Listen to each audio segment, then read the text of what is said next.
I doing? I'm doing great. I'm doing fantastic. I was gonna take a nap. Did I take? No, I did take a nap today. I took like a 2-hour nap today, and it was crazy. You guys want to hear the dream I had? I promise it's great. It's not sad at all. It's kind of sad. If you don't want to hear it, I won't say anything, but if you do want to hear it, I still got it up in my noggin. Up in my noggin. Hello, Muse. Oh my god.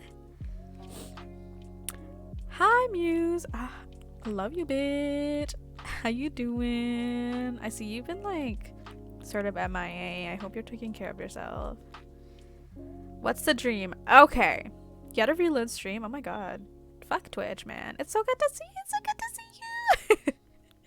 Just my voice getting higher and higher.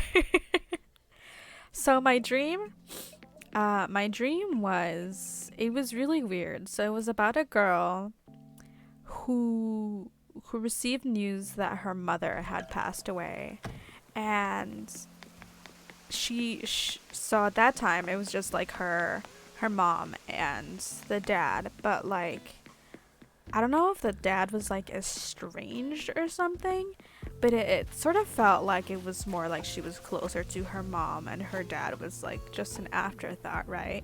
So she wasn't really close with her dad, but at some point I mean, she was like, so like in her, where she lived, a person could live on their own, like if they were 17 or older, and she was 17 or older. And after they ended up going to the funeral, and after the funeral, the dad sort of like disappeared. Like he sort of like left in the middle of the night and like said goodbye to her, like sort of left like if he had a regret, and like looked back at the house that the girl was living in, and then like just watched the house for a bit and then left in like the middle of the night. And what that's inferring is that the father had murdered the mother, but no one found out, right? Like, they assumed it was just, like, a random murder, or, like, she killed herself, or I don't know, there was, like, a scuffle with some fucking burglar or something. But the father killed the mother. It was bloody, and, you know, the girl was all alone. He left the girl all alone. And I'm assuming that, like, the father had or, like, decided that he was gonna pay off, or pay for the house, right? Because she's only 17. What the fuck is she gonna do, right? She's a fucking child still. Like, even though like that's the legal age that she can like live on her own, that's kind of fucked up. So I'm assuming the father kept paying for the house for the girl, and like as like the girl tries to figure out her life on her own, she's like wandering in like the rain one day, and like an old man notices her and like is concerned for her safety, right? Because she's a fucking young ass girl wandering around. I think it was like late at night too, so like she's like wandering around in the rain in the middle of the night, like just sort of like looking distraught. So he ends up following her just to like make sure she stays safe. And I think eventually she like stops and he goes up to her to be like, hey, are you okay? Like, where are your parents? Like, do you need help getting home or whatever? So like he takes her home and like makes sure she gets home safely, and she goes into the house, and like this sort of starts like a sort of weird friendship or like caretaker type thing, where like he keeps checking in on her at her home, and like she sort of grows up with this guy or this old man like taking care of her, and like sort of becoming her father figure or like grandfather figure, I guess, because he's like old, right? So yeah, so that happens, and it like sort of gets to a point where like and I'm assuming he's an artist, because he and his assistant like come over to the point where they're like basically living with this girl, right? Like she has a giant ass house, or not a giant house, but like a decent sized house, where they could all just like hang out in her house together, right? So eventually it seems like they sort of like just move in, right?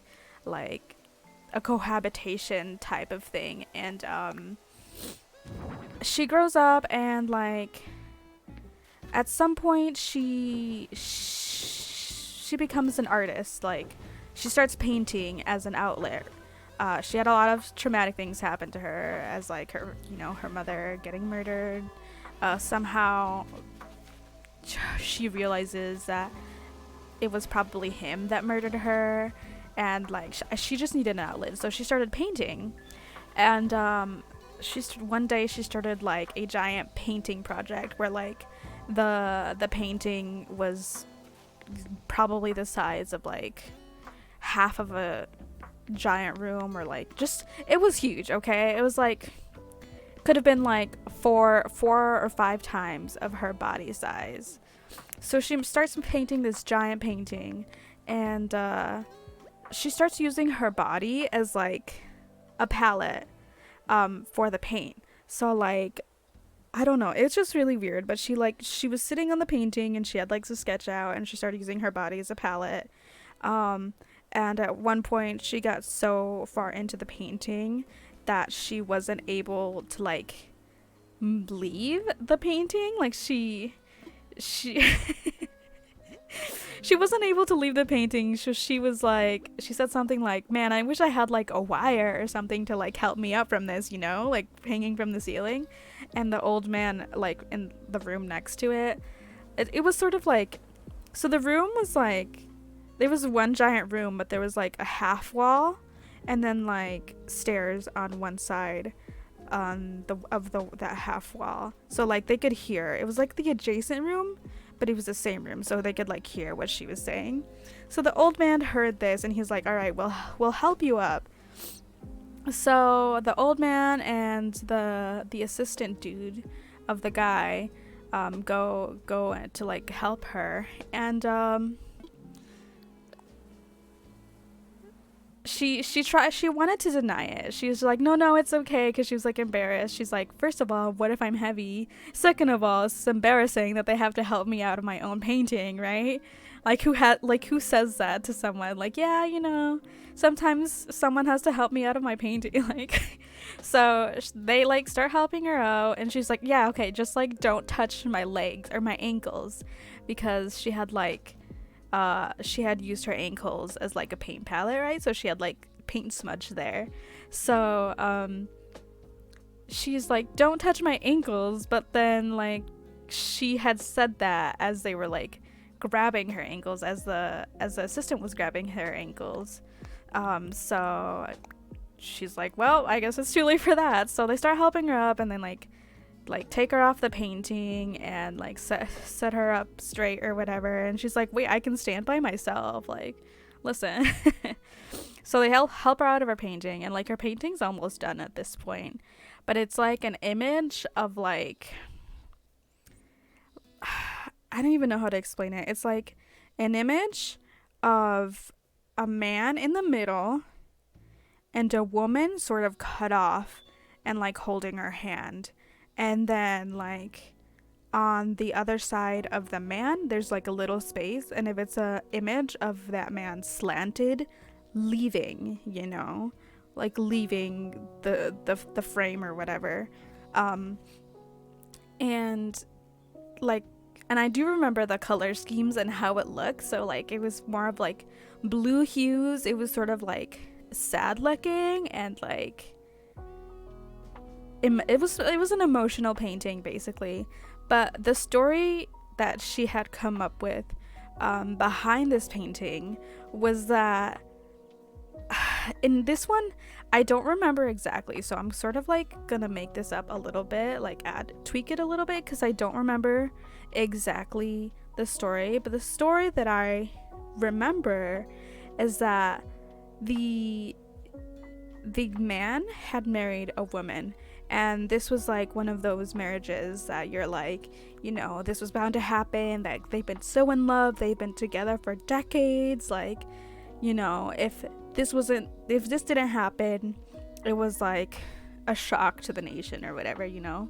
It's one of those things. And like they're so in love, blah blah blah. And then one day the guy murders the woman,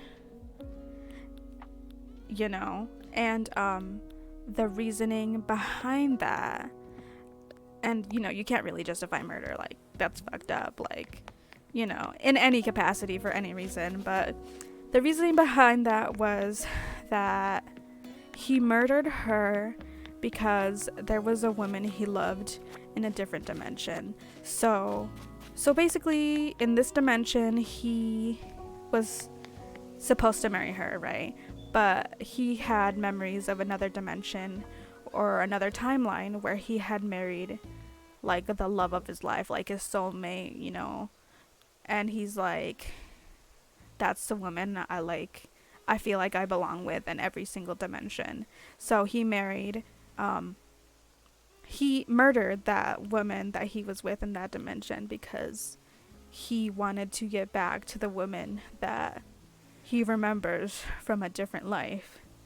So I don't even know. There's like the actual story itself that I had remembered when I was like half awake is 10 times better than how I'm explaining it now, but that's basically like the gist of it. He wanted to get back to the other girl that he was in love with, and it's just that's basically the dream. Also, hello Emily. Thank you for popping in. That's like the entire dream.